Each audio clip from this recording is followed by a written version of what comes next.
Have you ever had a dream that is profoundly unsatisfying? Have you ever had a dream which presents to you a puzzle that you need to unravel? That's what I had last night. Well, I had a dream, and there was this bad guy, and this bad guy was running around killing people, which of course is very impolite. To make matters worse, he was framing the murders on me, or framing me for the murders. That's the proper term. What a conundrum. And so in my dream, I was trying to, alert the authorities that there's this guy killing people. He's the guy, and he's framing me. And of course, in my dream, like so many cops you see in TVs and movies, they were like, yeah, right. Of course there's someone framing you, Mr. Gyatso. Certainly. And so I kept redreaming and redreaming and redreaming the scenario, trying to figure out how to fix it. And so obviously at a certain point I woke up. I just had used so much of my analytical mind in the dream, it completely pulled me into a waking state. And I was wide awake. Which once again at 3 o'clock in the morning is quite inconvenient. So at least I used the time productively and figured, well, gee, metaphysically, dharmically, what would be the remedy to the situation if I was in that circumstance? I had exhausted all the conventional resources. What could I do to make the most of it? And the answer was simple.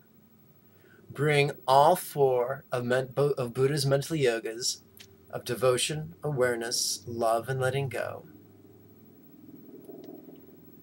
into the path of the frame job. So what I did was, on the in-breath, I combined awareness of the dilemma with compassion for everyone else who was sharing that same dilemma, or at least potentially could share in that same dilemma. So in the in-breath, I willed to take away all of everyone's state of being framed.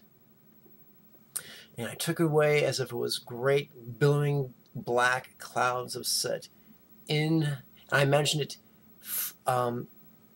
taking away those billowing clouds of black smoke of everyone's potential being framed with every in-breath.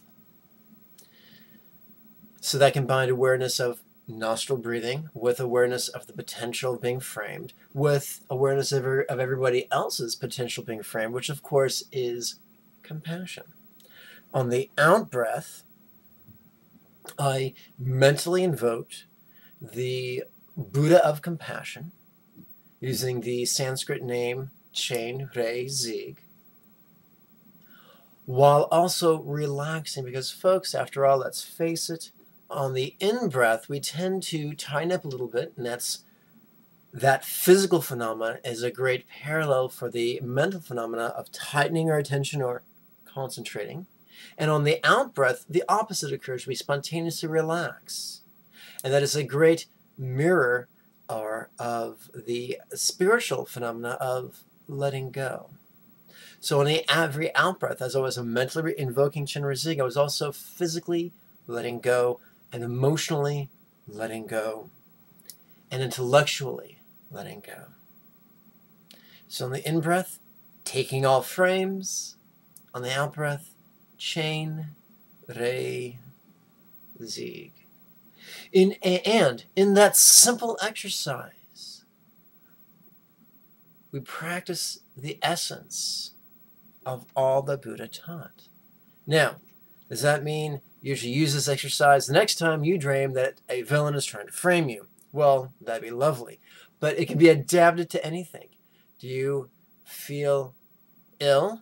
Then take all illness. Chenrezig Zig. Do you feel frightened about something? Take all fear. Chenrezig Zig. Do you feel angry about something? Take all rage. Chenrezig Zig. Have a lovely weekend. Om Mani Padme Hum.